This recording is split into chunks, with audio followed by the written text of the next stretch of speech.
I need my towel. I gotta sweat off my brow. What's good, Savages? Welcome to another episode of Blue Collar Sports. I'm Savage Paulson, and with me, as always, is the magic mushroom of sports talk. Because when he speaks sports, he enlightens us. What's good, Zach McKibben?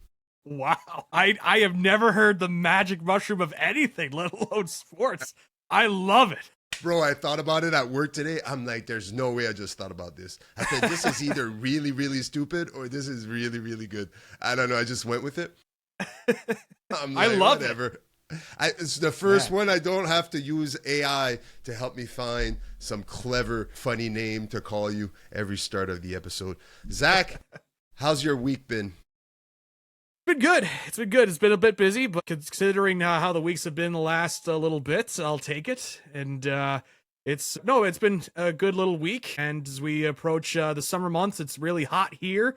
I know you were telling me before we were starting recording, it's really hot over there. You're really feeling it. That's why you're in the Bulls jersey right now. I was like, I'm going to go with the tank top today simply to try to maneuver, but it's not a good move because this Bulls jersey, it's 91, by the way, Dennis Rodman. Rodman, very nice. Yeah. Good stuff. It's thick. It's thick. I'm already sweating bullets. I have the AC blaring. I had them. I had to shut them off because we're recording, but I have the AC going in my son's room, have the big one in our living room. Unfortunately, I don't have one in my office, and my office is right where the sun hits from like 1 in the afternoon all the way to sundown, so it gets really hot in my office. I'm already sweating. I'll be sweating like bullets all episode, but it doesn't matter. We got a lot of sports. But before we get started, I want to say congratulations. Your Golden Hawks doing really well at the Centennial Cup. That's right. Yeah, they were able to finish first in their pool, and so they were able to get a bye to the semifinals for the Centennial Cup.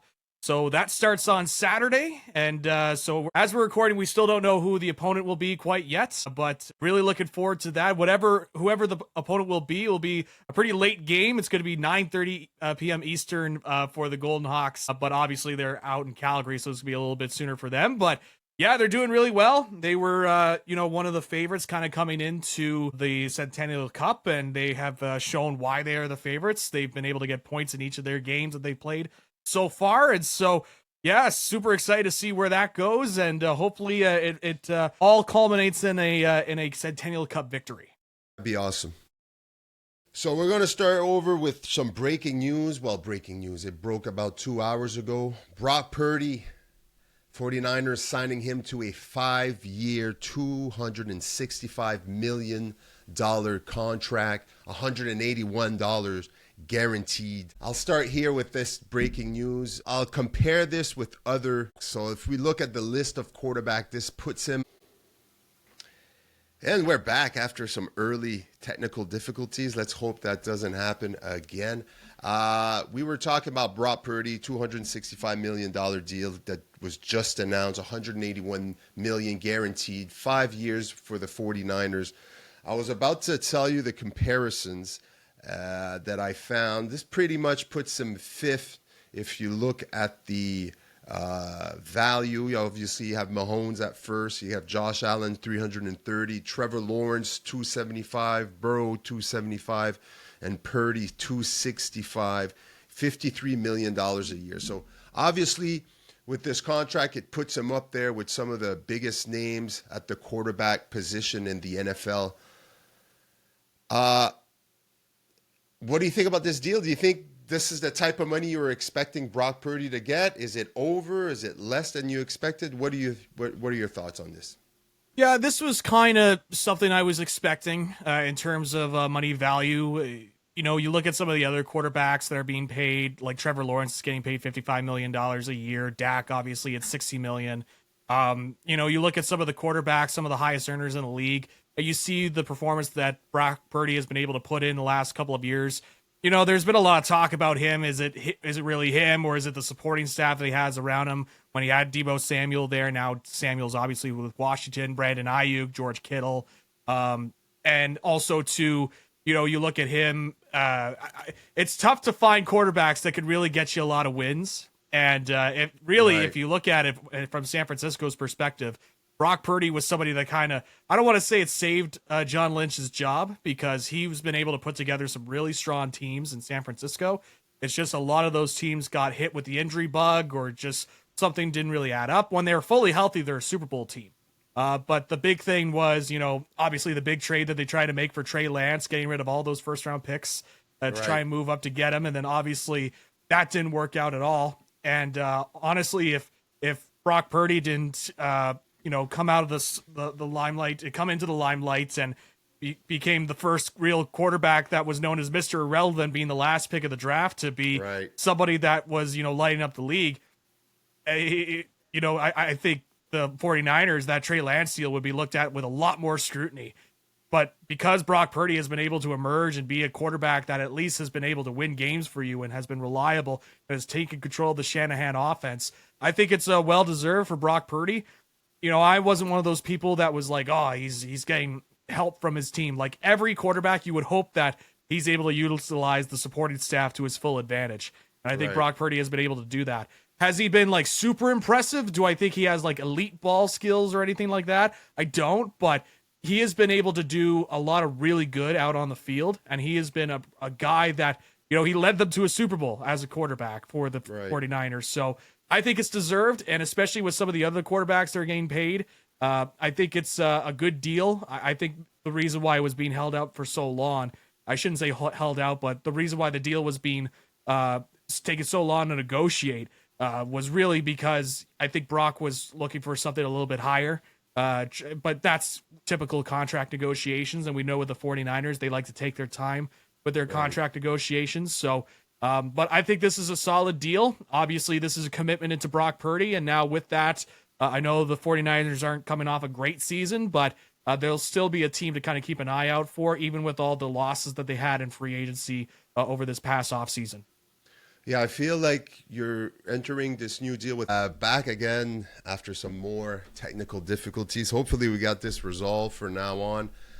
I was just going to end this about Brock Purdy. You gave your opinion about it, and I agree with it, most what you said. I just think it's going to be, look, it's $265 million. If I look at the other names on that list, you got Trevor Lawrence, you got Joe Burrow that's just in front of him. I mean, those are some big shoes to fill as far as comparing the type of money you're going to get. I understand it's not always equate to the level of playing. It is what it is. Quarterbacks that are able, like you mentioned earlier, that are able to give you wins, they're rare. It's hard to find. He did bring them to a Super Bowl in recent years, but it's a completely different 49ers team now, as we could see. No more Deebo Samuels and a lot of guys that they lost. So unless obviously the 49ers are a winning franchise, winning culture over there, I think they'll do everything possible to surround them with some great players so that they can make their way back to the Super Bowl. I don't think it's next year or anytime soon, maybe. So obviously he's got 5 years to make that happen and to make them not regret signing him, obviously, but anything can happen.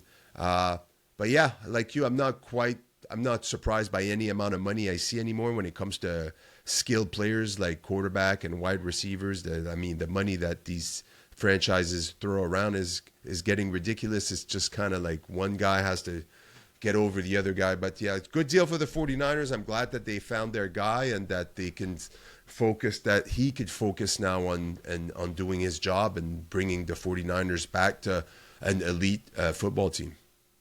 Yeah, and I think on that point about increasing contracts and rising contracts, I think the big thing when it comes to that is you'll notice with a lot of franchises, what they like to do is that the salary cap constantly goes up in the NFL, right?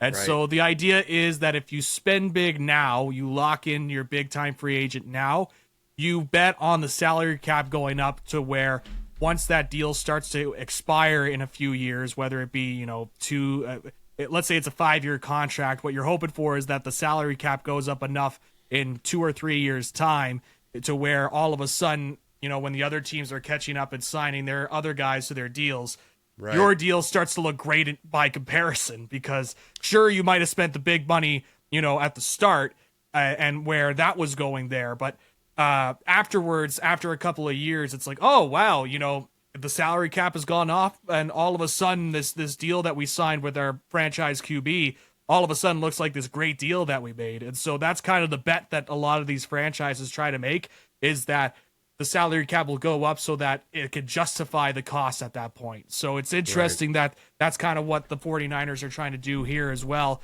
with this 5-year deal, and trying to ensure that, a couple of years down the line, that the salary cap will go up and everything will kind of, play itself out in the end. Right. I mean, the length of the contract for me was the like five. Obviously, you got other great quarterbacks. I understand why you would lock a guy like Mahomes in for as long as you can, right? You want him to be there forever, as far as if you're a Kansas City Chief. 5 years is a lot of time to get back to a winning football team for the 49ers. Like I said, they got great talent. I mean, tight end, they got some good wide receivers, some good young talents. I think it's something you mentioned earlier. He's a good quarterback. Is he? Do I consider him an elite quarterback, one of the top guys? No, I'm not. I could put a lot of guys before him before I get to him. So I guess we'll have to wait and see if it's all worth it. But I agree with what you said. In 4 years, if they're right there and they're paying him 55 or 53 million, while the price is now at 65 million, 70 million for a quarterback, they'll be laughing. They'll be like, yeah, we got a winning quarterback for 2 more years at a rebate, basically. So yeah. Moving on to some other news that hit us a few days ago, this past week. Pete Rose and other players, but we'll talk about Pete Rose basically being reinstated. I don't think I want to call it reinstated. The way the MLB and Rob Manfred, the commissioner, phrased it is basically the ban ends when someone passes away. So technically, Pete Rose should become eligible. Should become eligible for the Hall of Fame. There's a lot of ways you could see this. For me, my first reaction to this was, it's a bit too late. If you were going to find a way to reinstate him, it should have been done when he was still alive. I think you're kind of giving yourself an out here as for the majors, as the MLB. But then as I thought more about it, my next question was, is it the right call, number one? Should a guy like Pete Rose that got caught gambling on baseball when he was a manager and player, should he be eligible for the Hall of Fame? That's another great question. But my initial reaction was, obviously, I wish it would have been done before, if it would have been done. Now it's kind of like too late for me. It's a little too late now that he's passed away. So your thoughts on this news that the MLB released this week? Yeah, I was a bit surprised. I was surprised that they decided to move forward with that in terms of bringing him, I guess, reinstated, whatever you want to call it, but essentially make him eligible. The big thing would be him getting eligible for Hall of Fame voting. Is the big thing that comes out of all of this. And I saw that, the earliest that could happen would probably be like 2027, where they would start to consider him. The meeting's in 2027, so it's still a few years away, a couple years away, Yeah, absolutely. So, I've had such a tough time kind of grappling with it, because I agree with you in the sense that if you were going to do it, it's too late to do it. Like, it should have been while he was alive. This also kind of feels like a cop-out. You know what I mean? It's like... It's exactly what I thought. I'm like, it's like the league didn't want to break... Like, they didn't want to lose face when he was still alive, because they had been so stern and so steady on their, you'll never be reinstated, the ban sticks, no matter how many times he and now, a few months... When did he die? He passed away just not that long not that long ago. I want to say the fall of last year, like only a few months ago, yeah. So it's like, now he passes away, and now all of a sudden they word it in a way, oh, by the way, something that I don't think anybody else, the other name that I heard was Shoeless Joe Jackson, right? Yeah. And he's been dead for a long time. Oh yeah. But why wasn't that said back when like that? I think they changed it and made it so that the rule means like at death, the ban ends. You can, like you said, it doesn't mean you get to be in the Hall of Fame. You just mean that through a committee, now you can get voted in to the Hall of Fame. Yep. But yeah, it's totally, for me, like I said, my initial reaction was like, this is a kind of a cop out by the MLB. You know, he passes away now. Maybe we won't look as either we're not going to look like the bad guys that we either looked like, or that we were, I don't know, cowards in a way that we just didn't want to give it to him when he was alive. You know. Yeah, it's one of those having your cake and eat it too sort of moments that the MLB had been trying to do with Pete Rose. You know, in terms of the case itself, like, obviously, if you take away all the gambling stuff, he's an easy Hall of Famer. Like, easy Absolutely. Hall of Famer. Like, arguably the greatest hitter of all time, right? Yeah. You know, him and Tony Gwynn are the two best hitters, I believe, that has ever played the game. yeah. Tony Gwynn is just amazing hitter, but Pete Rose, the amount of hits, and not just the fact that he has so many hits, just the way he played the game. Yeah. Like, with this intensity and being able to run the bases and all gas, no break. I'm going to have to edit this so much. Take 4, all right? I've uninstalled every single camera that is attached to this computer. The only one is this one. If it goes off, we quit. I'm going to, that's it. This is the last one.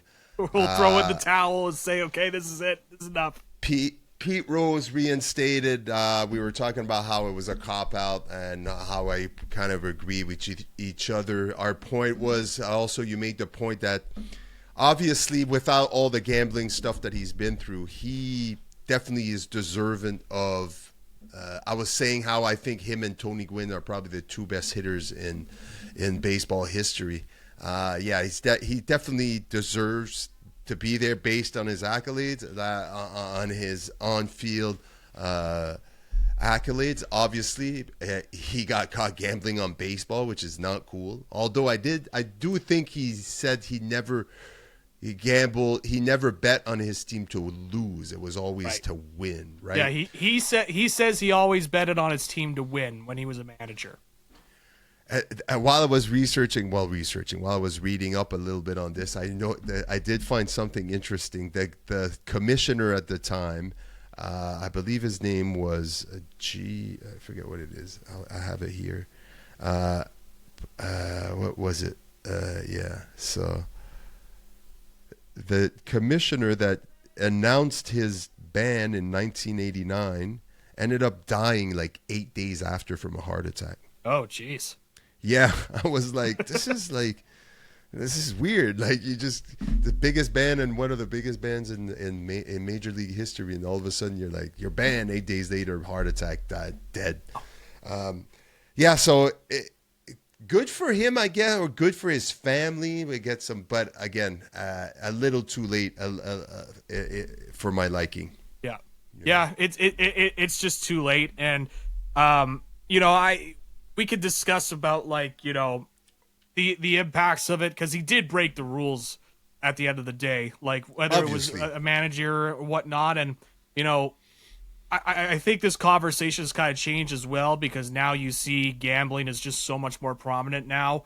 Like, you see all these ads for it and whatnot, and that's not to say, as a player, it's all about integrity of the game, right? Like, I can tell you as a Sens fan, when you had more of the gambling stuff being brought up, and then Shane Pinto got banned 43 games because somebody used his account for gambling on games. Right. So, right. It's still a big thing in terms of integrity of the game, and what kind of goes on from there. But I look at the career of Pete Rose, and I laugh when the Hall of Fame committee, the Hall of Fame voters, try and vote people in based on how nice of a person they were. Right. If you look at a bunch of the players that are in the Baseball Hall of Fame, they're not exactly winning Nobel Peace Prizes. They're not exactly great characters. Now, I'm not saying I'm not saying if someone was like a murderer or whatnot, that they, just because they could hit 300 home runs, that they should be in the Hall of Fame. But I'm also not saying these guys should be the harbingers of good behavior, because they've let in guys that are not exactly shining pupils when it Yeah. came to their careers in baseball. So, it's tough. He did break the rules. I certainly believe there should be a discussion about his candidacy and whether that should be, allowed in the Hall of Fame. Right. I one of the things that was interesting, I got to host the talk show this week, and I was able to get a sports historian on by the name of I Howie saw Mooney. It was a really interesting interview. He's he really knows his baseball, and he was discussing about some of the implications, and one of the things that we had a great conversation about is like if Pete Rose does get in the Hall of Fame, they decide that they look at the gambling stuff and say, okay, this is part of his career. It's an asterisk or whatnot. He gets in. Is this something where it opens up? Then you kind of re-examine the steroid era. You look at the guys like Barry Bonds and Sammy Sosa and Mark McGwire. Do they get another look? Bonds probably being the biggest one of that group, because I would argue, and I think you would agree with me on this, is that even like before he was alleged to have taken steroids, Right. he was still a Hall of Fame baseball player. And Absolutely. so like I've always been somebody that said Barry Bonds should be in the Hall of Fame, similar to where it's like you have an asterisk, and that was an era where it was like a whole bunch of players were on steroids. You can't Right. convince me that like that was just a few guys that were trying to like No, absolutely get ahead. not. So Look. but I do wonder if it starts with Pete Rose in 2027 where he gets voted in, or whenever he gets voted in, then it becomes, you look at the steroid era guys. So that will be interesting for me when it comes to his candidacy for the Hall of Fame. Look, there's a question of morality over here. You're like, okay, so how clear were the rules of, okay, so as a player manager, you cannot gamble on your sport. He wasn't, I don't think you're even allowed to gamble on baseball point blank, right? And it makes sense. Even back in the 80s, you just, the integrity of the game is, it depends on the integrity of the game. You can't it just doesn't make any sense to gamble on all these games. Right.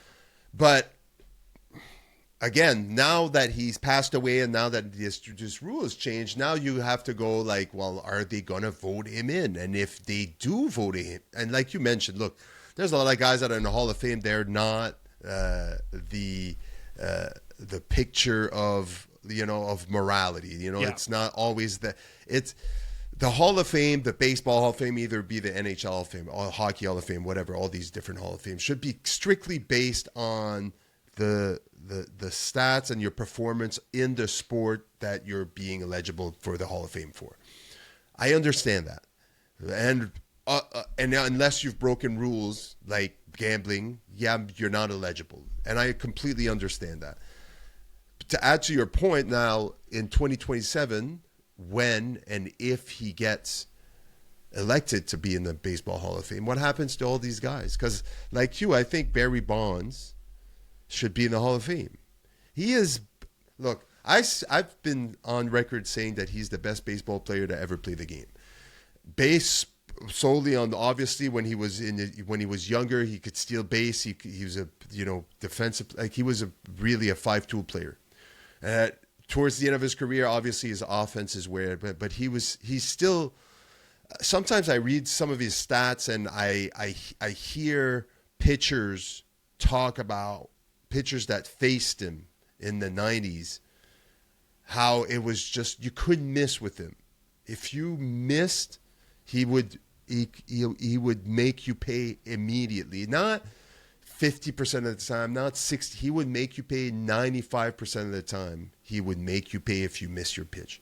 He was just that good. And every pitcher that's faced him will tell you the same story. So is that worthy of the Hall of Fame just because he played in an era that a lot of players took steroids? It's quote unquote cheating. I admit it based on the rules of baseball, but he's still a really, really good baseball player. Yep. And so was Pete Rose, just based on that little thing. Hey, I decided to gamble on baseball a little bit. And you know what? He should be punished. And look, for me, at the end of the day, if he doesn't get elected and he stays out of the Hall of Fame, I'll be okay with that.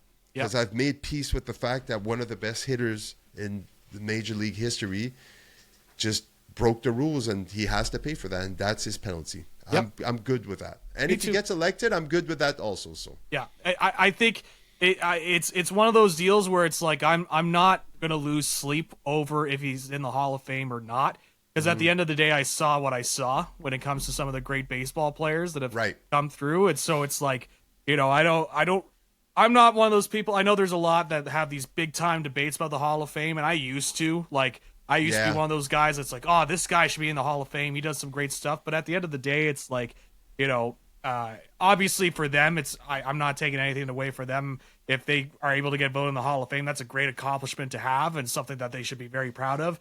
As a fan that's kind of watches a lot of these guys and seen these guys play, like I don't really need the Hall of Fame to kind of validate what I saw from a player, right? Sometimes you just know when you see a great ball player, right? Yeah. So and I know for a fact that what I saw from Barry Bonds, sure, his head might have grown 3 sizes, you know, over the years. Yeah.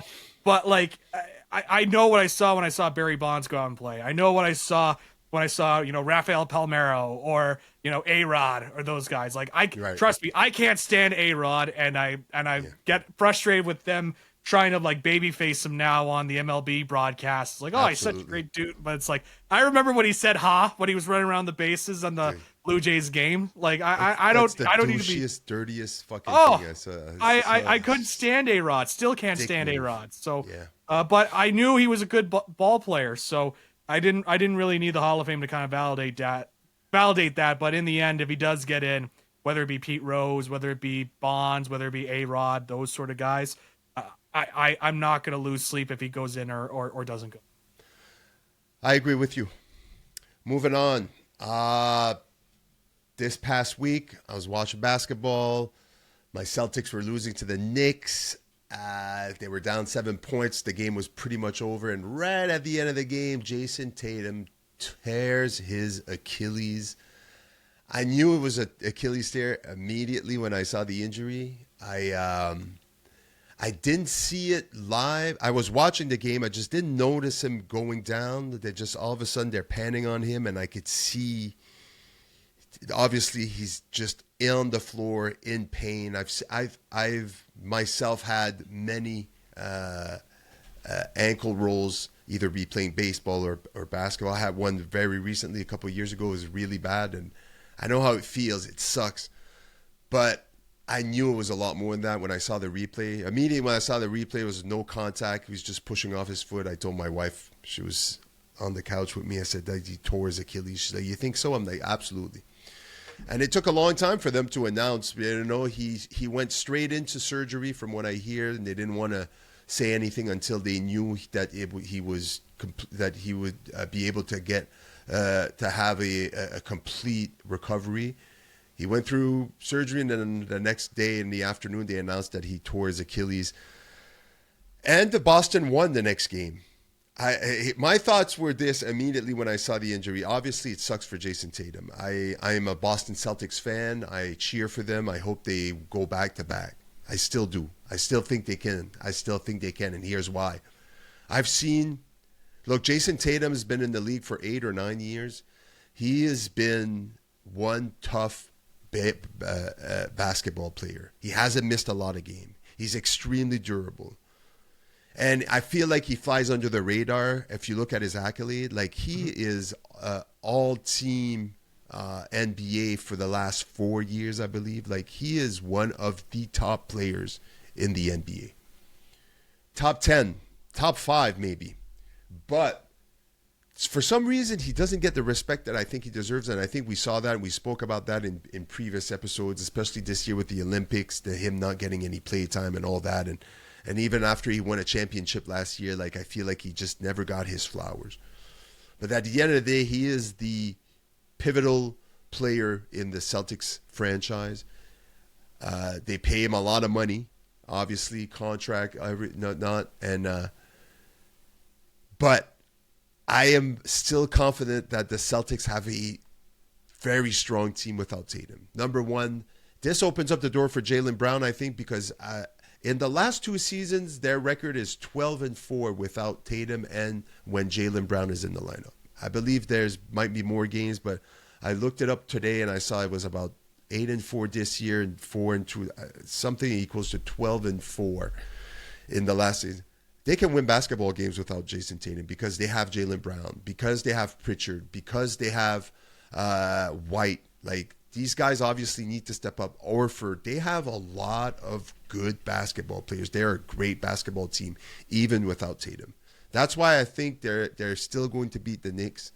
I think the Jaylen Brown can carry this team to another championship. So as much as I'm worried about the next 8 months for Tatum, because it's going to be a long recovery, I take solace in knowing that his mentor, is Kobe Bryant, rest in peace, Kobe. And Kobe went through the same thing later in his career, tore his Achilles, came back, got injured again, but he came back, and now the surgery is a lot better than it used to be. Like, we saw Kevin Durant. Who else did we see? 8 months, about 8 months. That's what people are saying. So maybe next February you could see Tatum back in a Celtics jersey. I think but as far as just the Celtics are concerned, I think the Celtics are fine. I think the Celtics, they're obviously going to lose some players this summer. May either be Porzingis or White or I forget who's the guy from the Bucks. I can't think of his name right now. Drew Holiday. Drew Holiday. Yeah. So I don't know if they're going to keep Drew Holiday and get rid of Porzingis. I think Porzingis I've seen better days right now. He's dealing with an illness that they just can't seem to fix for him. But maybe it's something like long COVID. Who knows? Yeah, I think the Celtics are still good. They can still be a winning team without Jason Tatum, as long as they have Jaylen Brown. Yeah, when you hear non-contact injury and the guy is holding on to his leg, yeah,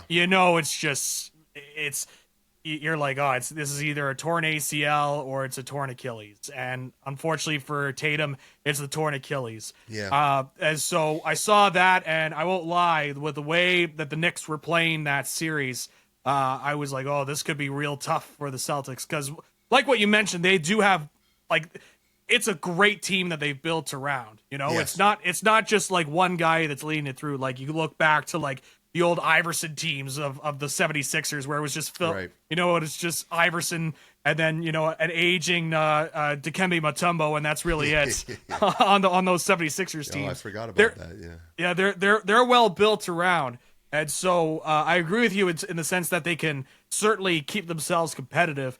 I was pretty impressed with how the Knicks have been able to play so far. Like, Jalen Brunson's been playing really, really well. And clutch, great player. Amazing. Yeah, Karl Anthony Towns as well on that Knicks squad. And so Bridges, they have they got a good basketball team. Good basketball team. They got a really good basketball team, and I think they really caught the Celtics off guard when they got them on those first two games. And absolutely. Now they're playing right now, so we'll see what happens in the end. But I know that when you with the Celtics team, you could rally around, but losing a big player like that certainly has a factor. Like, I can look back to that Raptors Golden State series, and once you saw it was like Durant went down, and then all of a sudden Klay Thompson went down. It's like, once you lose some key players, it gets really tough. And I know they still had Steph Curry and they still had Draymond Green, but it was still, you could feel the impact. So I think that's something that's, while yes, the Celtics were able to win their previous game, that's still something that's going to be felt on the Celtics team. So it will be interesting. But correct me if I'm wrong, isn't Tatum's extension kick in next season, or has it already kicked in? I could be wrong. That's a good question. Because that could also play a factor in the Achilles tear. Because I know obviously he signed the new deal, and so that could be something too in terms of how the Celtics want to approach things moving forward with Jason Tatum. Yeah, there's definitely a lot of things to talk about in the offseason when it comes to the Boston Celtics, of who they're going to keep.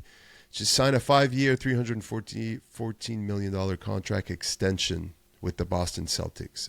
This new contract began with the 2025-2026 and will keep Tatum in Boston through 29 and 30. So it starts next season, the extension. Yeah, will kick 25, in. 25. So yeah, so he's That's playing on his that's last year of that's his tough. contract. That's tough for him to be having that Achilles tear just as that extension is coming in too. Right. That's It's tough on the Celtics. Obviously, it's a huge injury, something that can affect the rest of his career.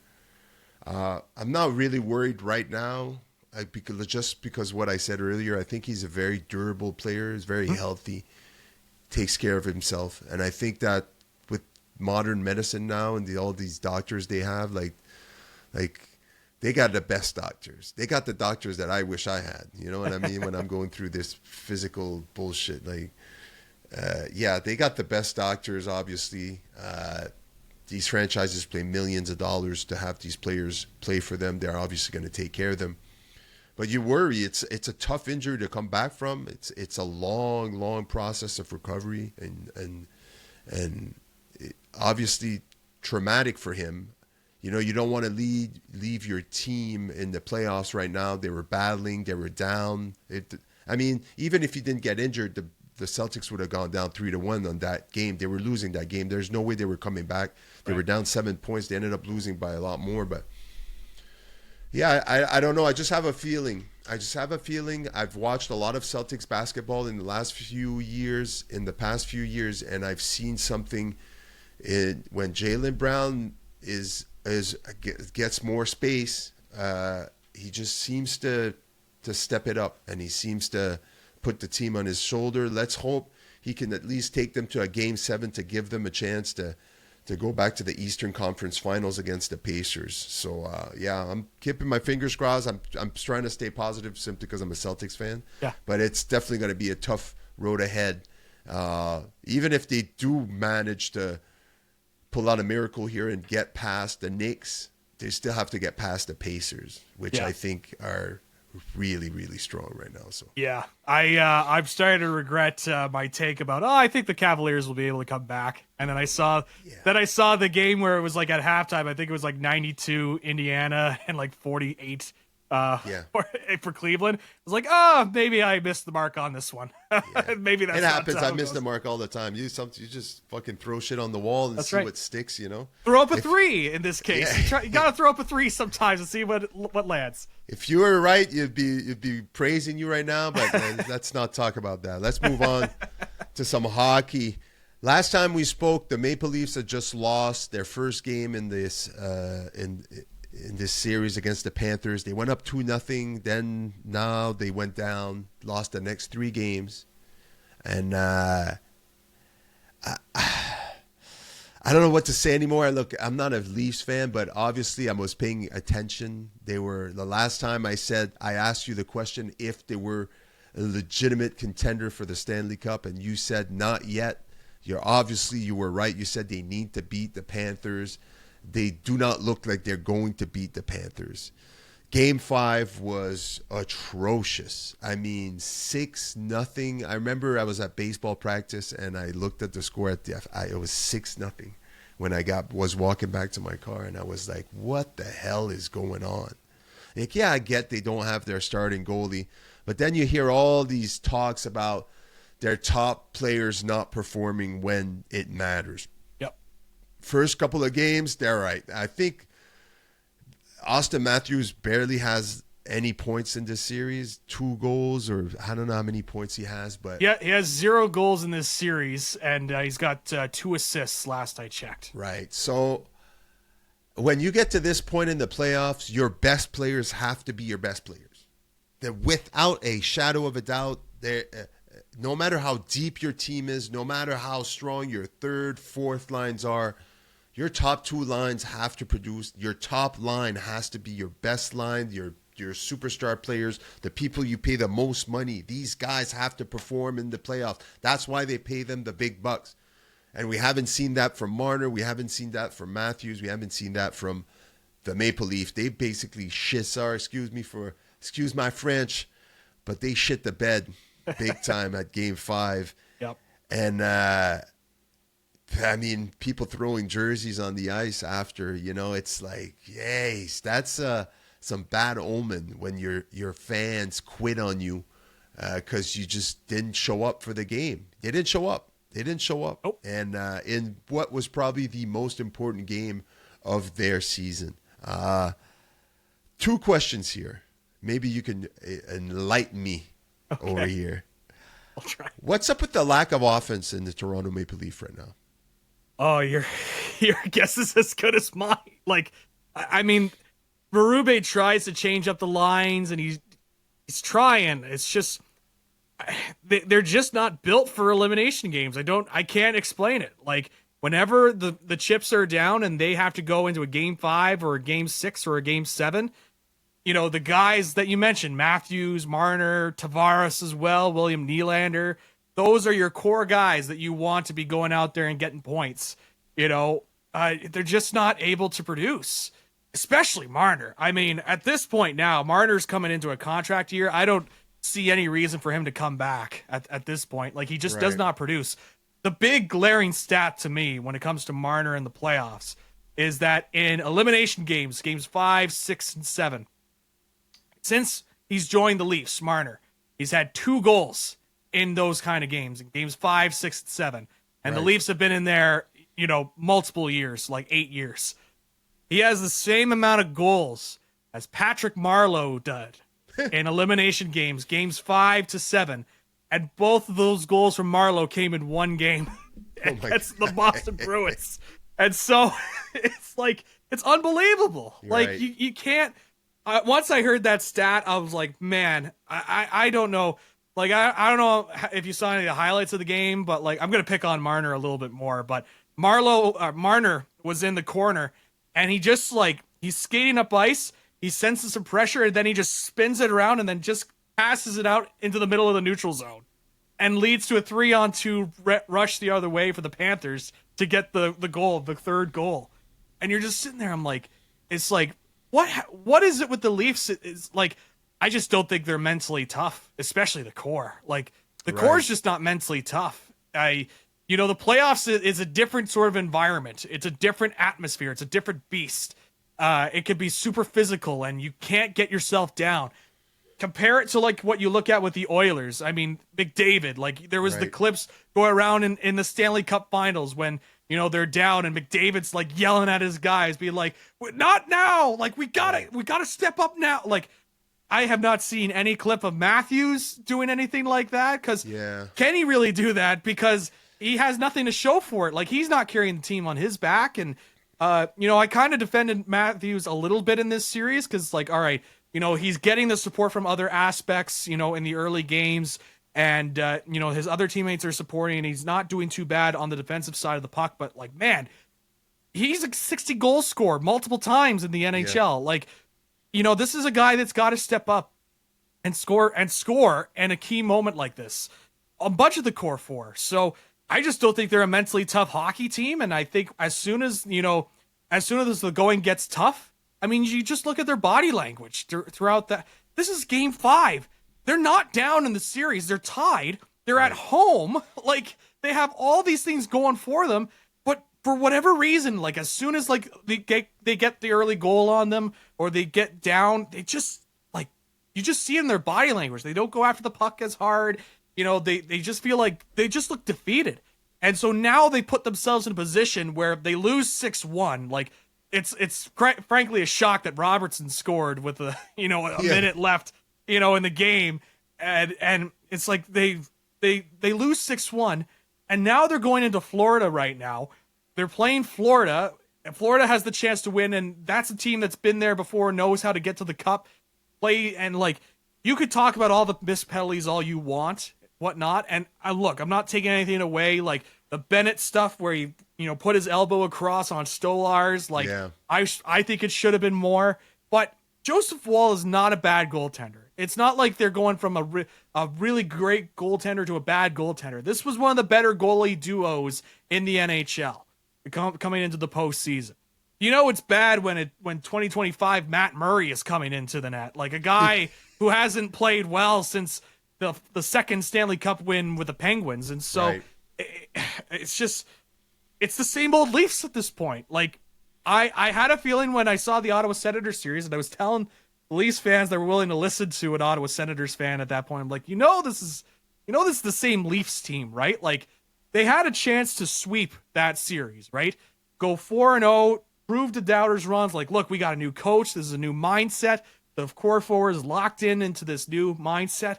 But the Sens like gave them a run for their money. They almost brought it to a tied game 6 if it wasn't for the late Pacioretty goal.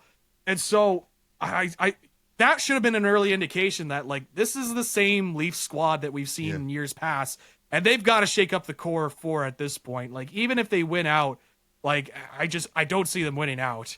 They've got to shake it up. Like Marner can't stay there, and maybe they keep Tavares on a cheaper deal, but I can't see that. Like I think they got to shake it up. Like I think it's clear that they've got too many resources in this core 4, and they've got to spread it out so that they can make their overall hockey team better. But because this core 4 of Marner, Tavares, Matthews, and Nylander is just not cutting it.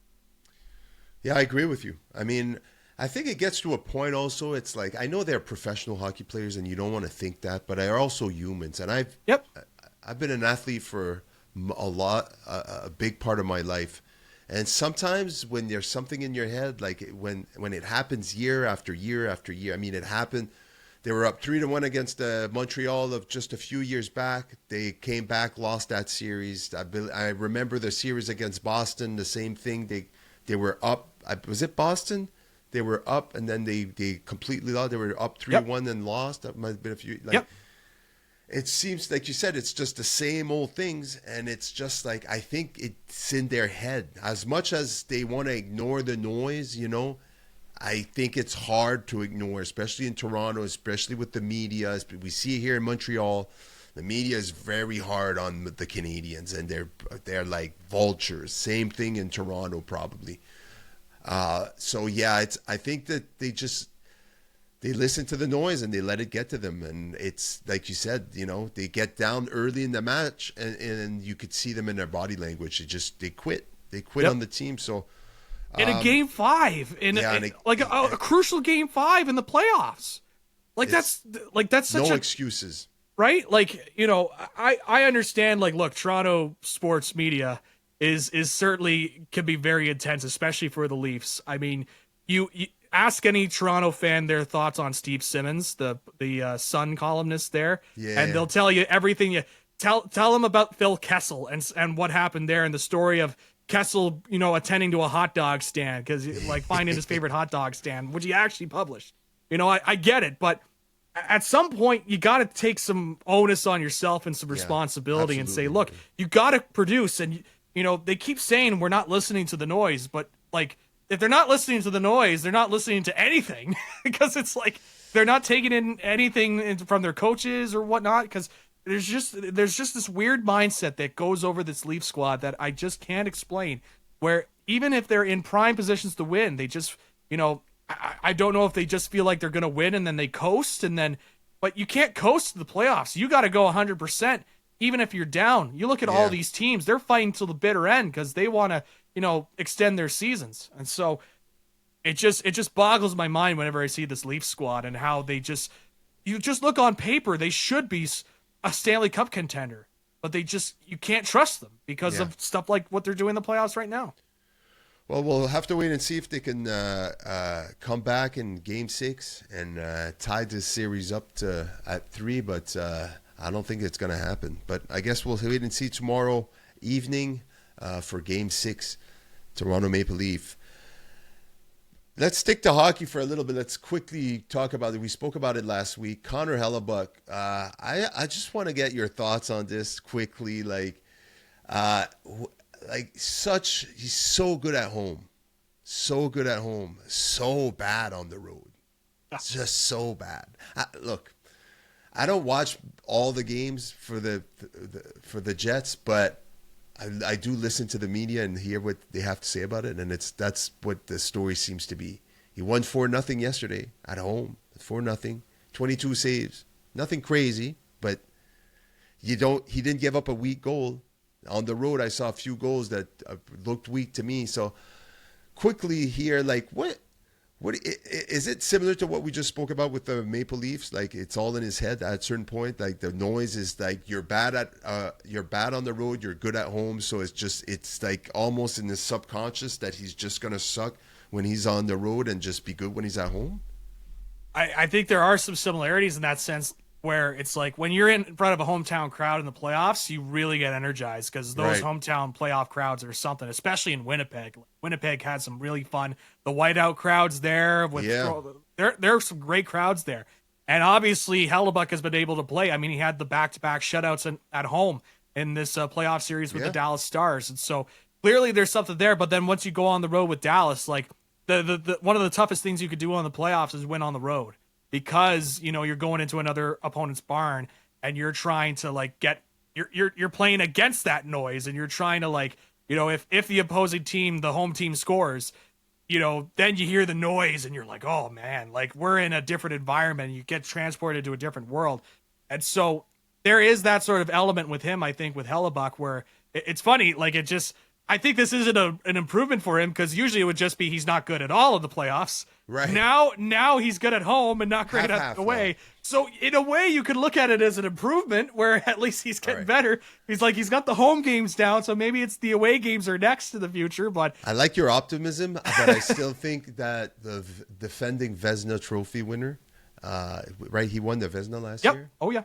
And he might win it again this year, right? He's nominated. I believe he's in contention for the Vezina this year, yes. So when it comes playoff time, I understand the Jets are not the favorite, even if you take Connor Hellebuck away from the picture. But you have one of the best goalies in the world in your net, and it sucks right now for the Jets, if you're a Jets fan, that he's so solid when he's at home, but he can't win on the road. So I feel for the Jets fan, and I feel for Hellebuck because I know it's fucking with his head, you know, at this point. Like, there's no ifs, ands, and buts about it. It's been the talk of the town since the playoffs started. Like, are we going to get playoff Hellebuck or are we going to get regular season Hellebuck? And obviously, even in the first round, they got through, but he looked shaky at times. And I asked a question a few episodes ago after they won the first series. I said, did he exercise his demons? Maybe he exercised some demons. Yep. Like you said, now at least he's winning games at home. But yeah, you got to play. And I understand Dallas is a good team. They're a good team. I've heard their name as the favorite to win the Stanley Cup. And I understand that. But like I just said, and I said this with the Toronto Maple Leafs earlier, your best players have to be your best players. Not just at home. They have to be your best players every single game. They're not going to win every single game, but they have to perform at their utmost level every single game. And I think it comes down to mental fragility over here. It's this just mental toughness that's just not part of the game. I think, look, I can go down a rabbit hole, like how maybe players nowadays are softer than the older generation. I sound old when I say that. I age myself when I say shit like this. Maybe it has to do with that. But at the end of the day, it's definitely a big factor. Like his mental fortitude right now, especially when he goes on the road, is just not where it needs to be to perform at the highest level. Yeah, and I will say, like, that Dallas Stars team, like, is really. I mean, Mikko Rantanen has just been so good for the Stars. You know, when you score back-to-back hat tricks, like that's what the Leafs fans are wanting from Matthews, right? Like that's what the Leafs fans are wanting from Matthews, right? Like. They want like that sort of goal scoring production. So again, this Stars team is like deep, it's ready to go, and whatnot. So it's not like Hellebuck is going in there and losing against a bunch of, you know, cupcakes or anything like that. But you know, it's still like what you mentioned. This is a guy that is a finalist for the Vezina and won it last year and has won it twice in his career, if I recall off the top of my head. Yeah. And so You would hope that you would get more from your Vezina winning goaltender in the playoffs. Yeah. But again, sometimes, you know, when you get into playoff hockey, like the attitude shifts and you have to change your mental thought process to it because you got to be real tough and you got to be able to say, okay, we're down a goal. We got to fight back so that we could tie this game up and not get down. Because it can be tough. Like it could really be taxing on a player. So that is something to keep in mind when we go further in the playoffs. Well, we'll have to wait and see. They're playing again. They're not playing tonight, are they? No, I don't think they're playing. I think they're playing Saturday. So the Leafs are playing right now. Yes. And the first 0-0. So they're playing tomorrow, 8:00. So we'll have to wait and see. Let's Look, we got one Canadian team that made it through in the Edmonton with the Oilers. Let's hope the Jets can fight back in this one. Let's hope Hellebuck can have a great game in Dallas tomorrow evening to push it to a Game 7. Moving on from hockey to football. Excuse me. A weird story here coming out about Caleb Williams. Something that I kind of browsed through. It caught my eye. I heard about it. I read it. And I was like, this is not a big deal.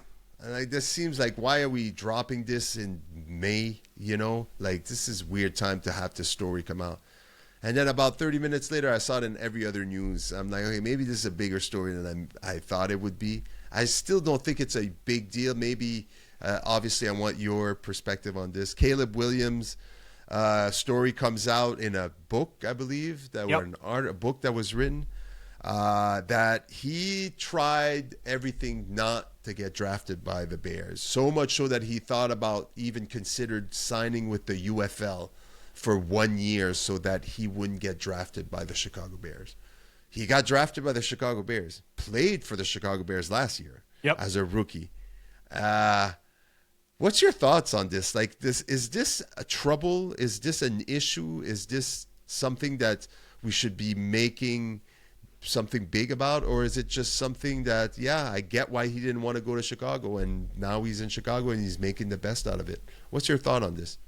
Yeah, when that story broke, I thought it was a weird story that broke, and there's always been talk about him with Caleb Williams, and like he is certainly, I think he's a different kind of personality that a lot of the people that analyze the NFL are trying to figure out, because he's not your stereotypical football player or anything like that. He's very different. He's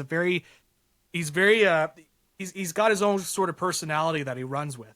And so reminds me of that running back that the Dolphins had, Williams. Oh, Ricky Williams. Yeah, Ricky Williams. There is a little bit of Ricky Williams there. I could see that. Kind of like he's in his own world. Like he's not a football player. He's just a person that happens to play football. I've heard comparisons where it's like, if it goes a little bit further, like he plays a couple more years, he ends up being like a big, a good quarterback for the Bears. Right. That he might be the Prince of NFL when you think about it.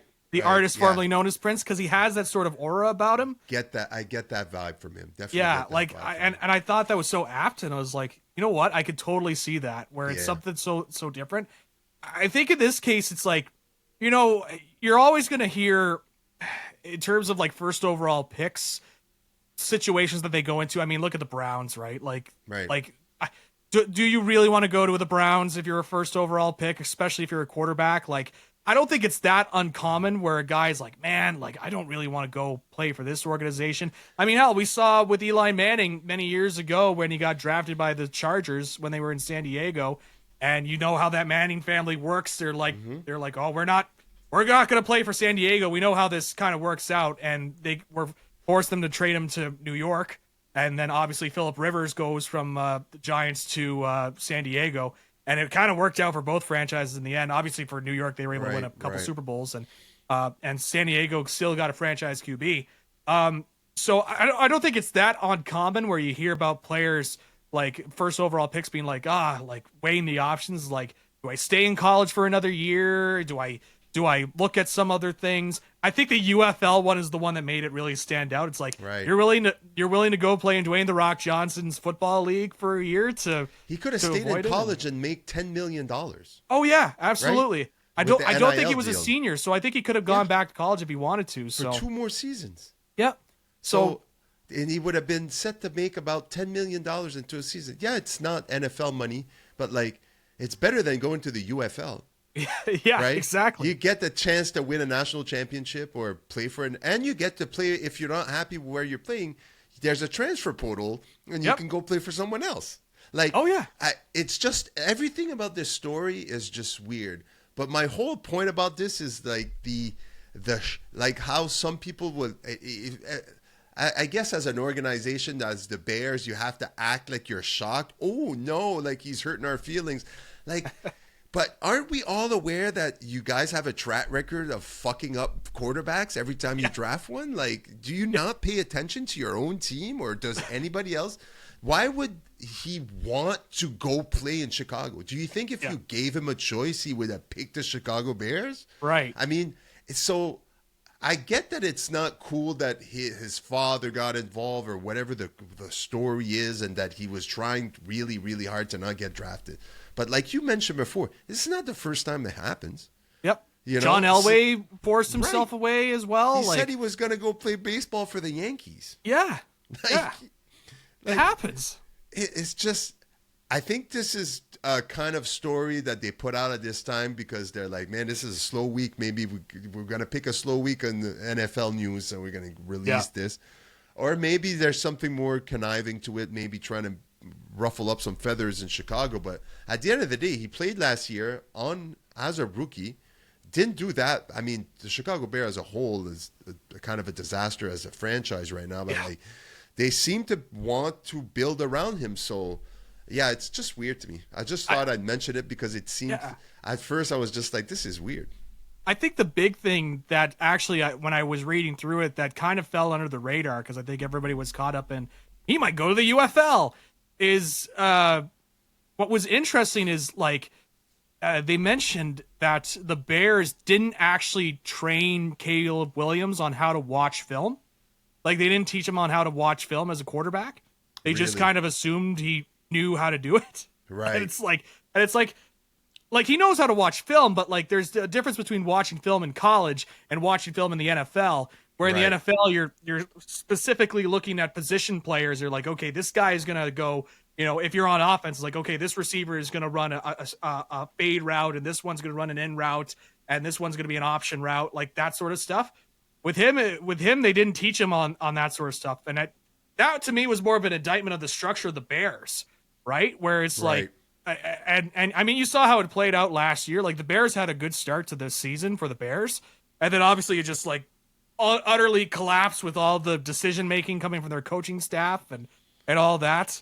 But I think with Ben Johnson in there now, and I think it's a lot more stabilized. Again, like you mentioned, I think there's a clear investment in Caleb Williams, and you look at him statistically, he didn't have a bad season or anything like that, statistically speaking. Yeah, not at all. It's like for a rookie quarterback, it's kind of what you would hope for a new guy that's coming into the league and you want him to get acclimated.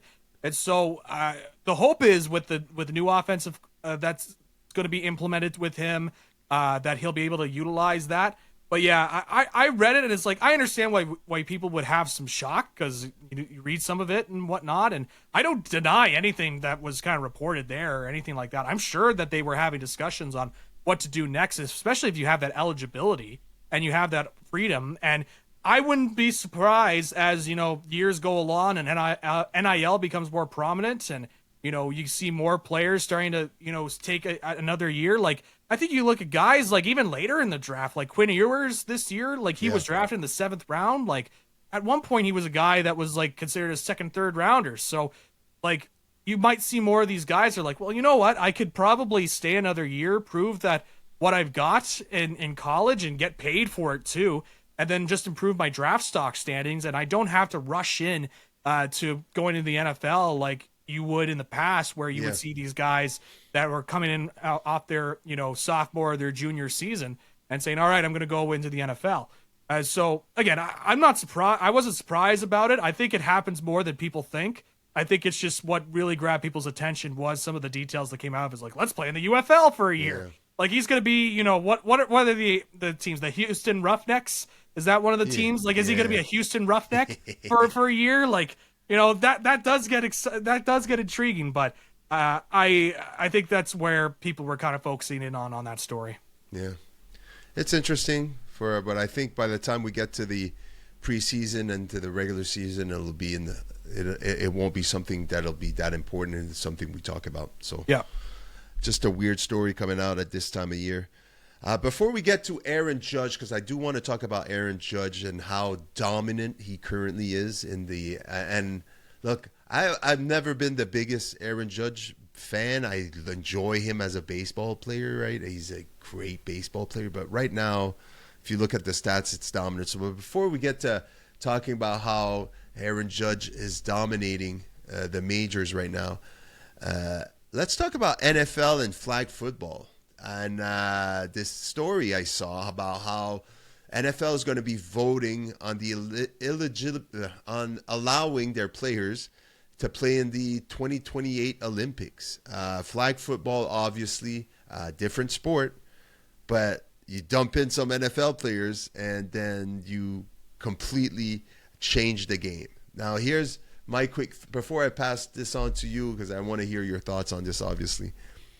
My thoughts are, this is not good. I don't think this is good. Here's why. Because if you allow NFL players to play in the flag football, you might as well just hand over the gold medal to the Americans. Like there's, I don't, like, when it comes to flag football, like, there's no other country that is going to be, I might be completely wrong about this, but there's no other country that's going to be able to compete with the USA if they allow NFL players to play in their flag football league. Like, are you out of your mind? Like, imagine having Justin Jefferson, someone you gotta yeah.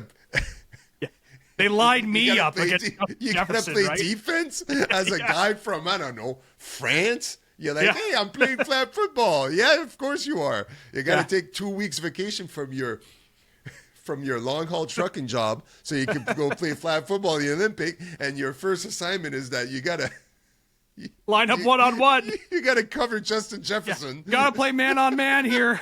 It's gonna be tough. Like, what? Like, yeah, of course, yeah, just go ahead. You know what I mean? Like, oh, Patrick Mahomes. Yeah, Patrick Mahomes at QB. Yeah, there's no problem. Yeah. Oh, flag football is not the same sport. Get the fuck. Please. Like, they would just. I think it'd make a mockery of this new sport that's going to be in the 2028 Olympics. But that's just my point. Obviously, if they do get to play, I'm going to watch because I'm an NFL fan. I want to see how they're going to destroy. And I think this is even more ridiculous than the 1992 Dream Team when they had all these basketball players from the NBA playing against any other country. At that time, there was no other country really that had any chance of beating the Americans. Now it's a little bit better. You know, you got a lot of European countries that are really good basketball. Even Argentina's a really strong basketball. But I think this is kind of ridiculous to me. Your thoughts? See, I am in the opposite for the same reason, if that makes any sense. Yeah, no, I get it. I kind of want to see. I want to see it too. I want to see it too, but I'm saying it's kind of unfair. Oh, it's totally unfair. Like, integrity of the game, absolutely. Yeah, but but boy, do I want to see it? Absolutely, I do. It's kind of like with the 92 basketball team. It's like, oh my God, Michael Jordan is playing with Hakeem Olajuwon, and like they're just Larry Bird right? and Magic Johnson. Yeah, and all the greatest basketball players of all time, all in one, and they all have the same goal of trying to crush the other team. Like, that sounds awesome to me, actually. So I want to see it from that aspect. I think the NFL will totally do it, by the way. Of course. They want their global expansion, and they are going to find it somehow, some way. You think that they're going to the Olympics, only one of the biggest global sports. Yeah. And I don't think so. We're going to skip out on it this year. They're going to get their guys in the Olympics. I'm pretty confident on that. This is a way to kind of grow the brand. If it's going to be tackle football or through flag football, somehow, some way, the NFL is going to try and grow their brand. Yes. And we've been seeing it. I mean, you see all the international games that they've been doing as well, and they're continuing on this year with a schedule release, all these international games that are taking place next year. Yeah. I mean, it only makes sense for the NFL to have their guys go in and play flag football. The one that I was actually kind of interested in was like the only one close enough that could be competitive would be guys from the CFL. Would the CFL be interested in having guys play flag football? And I was like, I wanted to see if that question was asked. And there was, I believe it was the owner of the BC Lions that came out and said, well, unfortunately, the way that the CFL season aligns with the Olympics, they're both happening at the same time. Right. And so they're like, we don't really want to give up our guys to the Olympics because we need them for our season. And I understand that to a point. Like, you obviously, like, you're in the middle of the season, you want your guys to win. But man, if I'm the CFL right now, I would look at like everyone's talking about the NFL. If I'm the CFL, you want to grow the Canadian game, like have some Canadian players like playing the flag football. Like there's some good Canadian players out there. Yeah, like absolutely. Give it a shot. Like I say if I'm the CFL, like what? You're going to get 1 or 2 weeks away and it's an 18-week season? Yeah. Why Just not? take Like 2 weeks off in the absolutely. middle. That's it. Yeah, like you've got an opportunity here to grow the brand, grow the game. I say do it. And look, if they get crushed by the NFL, that's okay. We know it's the NFL, right? They will. Like, wouldn't it be like? Isn't there kind of a sick thought in the back of your head, like, what happens if the CFL, the Canadian football players, go up against the NFL players in flag football? Yeah. Isn't there that little bit of interest where you're like you know, you have a feeling you know who's gonna win, but like you want to see it. Can you imagine if they all went there and they sucked at flag football? Like, That'd be hilarious, dude. They end up like losing to fucking teams from like Brazil, and they're like, "What's going on? I don't understand. These little soccer players are so fast. I don't understand these guys." Right? They have to adjust their mindset from tackling to grabbing this little flag that's off their waist. They're gonna kill these guys, and they're all gonna get they're all gonna get disqualified because they keep tackling the guy instead of just grabbing the face. Like, sorry, it's hard for them to switch from tackle football mode to flag football mode. But yeah. Just like you, I think it's ridiculous, but I do want to see it. Obviously, like I'm not gonna be as intrigued to watch flag football in the 2028 Olympics if there is no NFL players. I probably won't watch much, right? But I will watch them if there's some superstars in them, right? So, can I throw this out there though? Maybe it's not NFL players, but maybe it's college players that play flag football. That could be interesting. Either way. Yeah. Either way, USA is coming on top with the goal. I want to see the odds on USA winning gold medal when it comes to flag football. If Canada were to somehow beat the Americans in flag football, would this be our 1980 U.S. Soviet Union hockey game? Like, would that be our moment where we would beat the Americans? And like, oh my God, we beat the Americans in football. They'd have to make a movie in 15 years about it. Absolutely. Have to throw the flags out of the locker room like the coach did in the movie. Make it so dramatic. Yeah, absolutely. That would be awesome. Hey, you know what? I'll say it right now. I'll get myself into shape, and I will try out for the Canadian flag football team. Can I try out too? Same thing. Yeah, I want to take part. Imagine 45-year-old just greasing it up for going to the Olympics. Yeah. I went to the Olympics on flag football, motherfucker. I went one-on-one with Justin Jefferson, and look at how that turned out for me. You know. Imagine the running backs. It's just like Derrick Henry coming at you full speed, and you have to get his little flag off of his waist. No chance. Unbelievable. Absolutely no chance. The speed difference these guys have in the NFL is just crazy. But absolutely, I guess we'll have to wait and see. It'll be definitely entertaining. Yeah. All right, let's get to Aaron Judge to end this episode 11 of Blue Collar Sport. Listen, he's just stud. All right, he's just a stud. I'm gonna roll it out right here. So here are the leaders in MLB batting average. Aaron Judge, 412. All right, hits 68. Second place, 58 hits. Home runs. Leader, Aaron Judge, 15. Runs batted in, Aaron Judge, 41. Torkelson is second with 34. Runs scored, surprise, surprise, Aaron Judge, 40. Like, it's kind of ridiculous that he's doing. Obviously, it's still somewhat early in the season, but if he doesn't get injured here, like, this guy's the making of being one of the greatest seasons in Major League history. Like, if he can keep this up. The crazy shit is, in the National League, you have Shohei Ohtani that's almost as dominant, all right? Maybe not as far as batting average, which does surprise me from Aaron Judge that his batting average is so high. That means he's not just hitting home runs. He's definitely evolved as a hitter, that he gets on base. He scores a lot of runs for his team. He's definitely improved on a lot of facets of his game.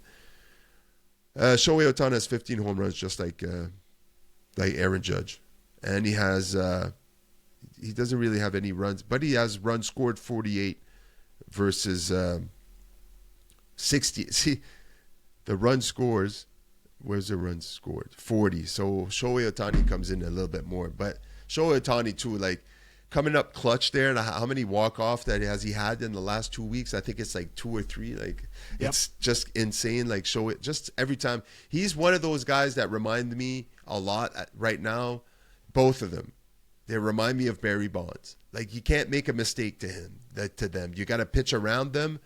And sometimes you're just stuck. You can't. There's no place on base. There's bases loaded, and it's hard to pitch around them all the time. But yeah, I'm all in for this right now. Early in the season, it makes for great, obviously great news, great stories for the majors.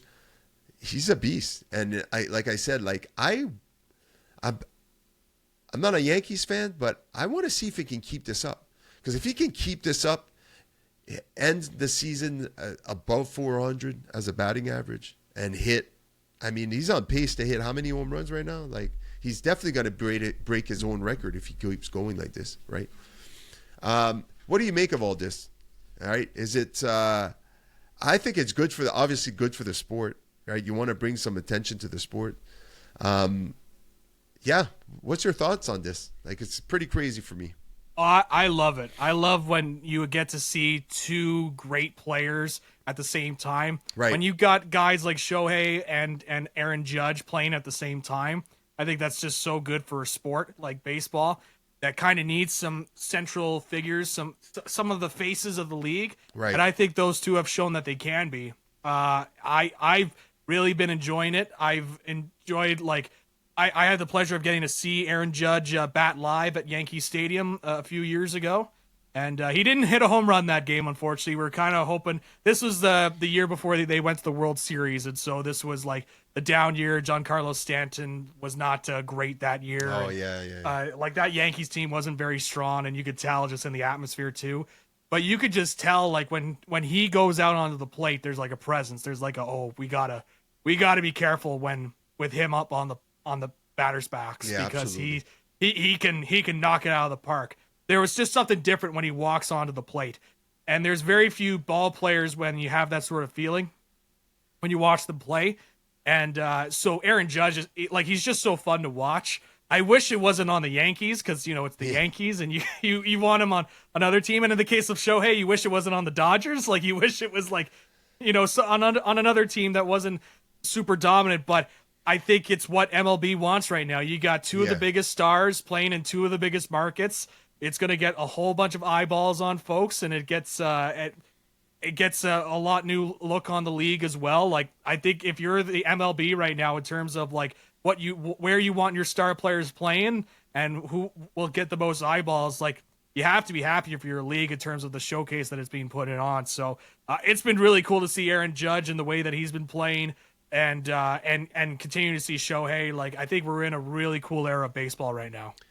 There are so many good players. Like, we're just talking about two guys, and obviously they take precedent before every other players. Shohei Ohtani for the National League, Aaron Judge in the American League, at completely opposite a market, right? You got one in LA, biggest market than New York, the two biggest markets, two biggest stars in the game.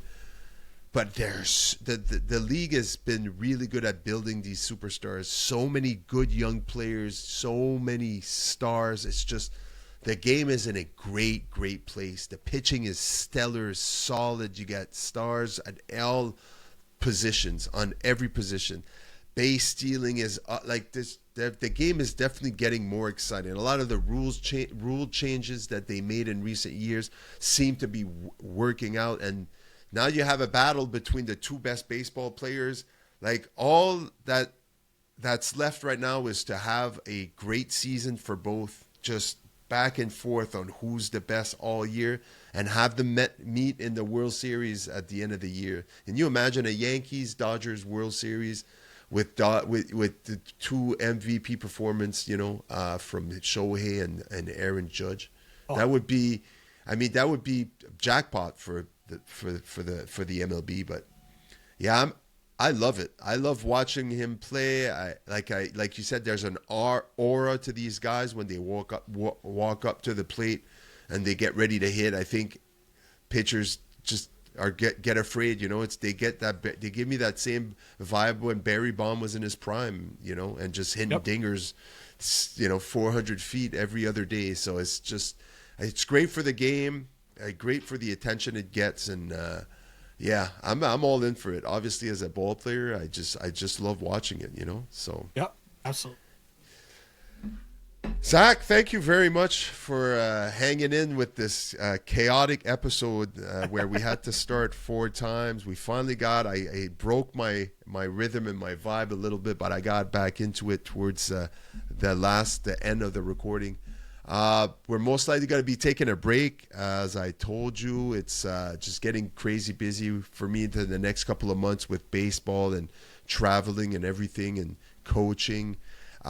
So most likely, unless there's some big stories that we need to get back to discuss, that I'll definitely give you a holler, and we'll definitely be recording an episode. But most likely, it'll be back to in the fall. We'll be back at it and trying to record as many episodes as possible and try to get better at this. But Anna, thank you for making time for these 11 episodes that we've recorded so far.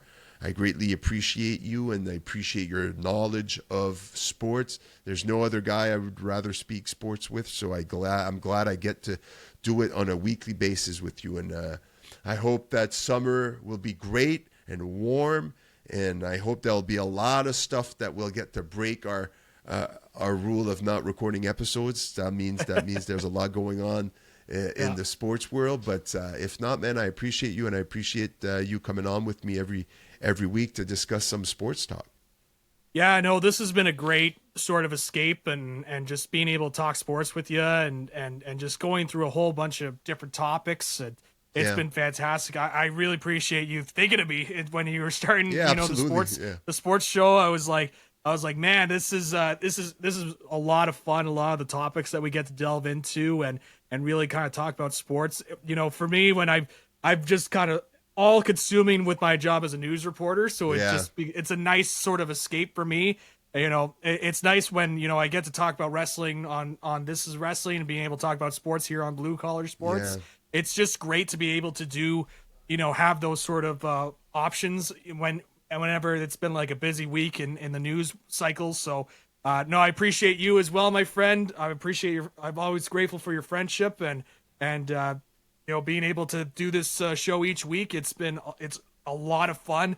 I really enjoy it, and I always look forward to these recording sessions whenever we do them. Yeah. And it certainly helps out with the week. It's nice to just being able to, especially when it comes to my sports teams. It's like, all right, I've got a platform here where I can vent and give out about some of my teams. But enjoy the break in between. I know you're still going to be busy with baseball as you're mentioning and all that, and I'll certainly be having some things in between in there as well. But this is a lot of fun, and hopefully, who knows, maybe there'll be another Luka Doncic like trade that happens in the middle of the summer that we got to hop on. But you'll be getting a text from me where we got to do an episode definitely when there's something big. If not, we'll talk again. Obviously, we'll talk again every time there's something that's going to happen in sports. I'm always going to be reaching out to you, even if we're not recording an episode. So absolutely, again, and I appreciate you, all the listeners and everybody that's listened to the show. Thank you. We appreciate your support. Check us out on SVGTV on YouTube. Check me out, Savage Paulson. Also, check out, I started just an Instagram page for Blue Collar Sports, just because why not? So Blue Collar Sports on Instagram, Savage Paulson on Instagram, Zach McGibbon Media on Instagram. This is Wrestling. Check out Zach's Wrestling Podcast. And again, thanks a lot for doing this, and we'll talk to you real soon in the fall.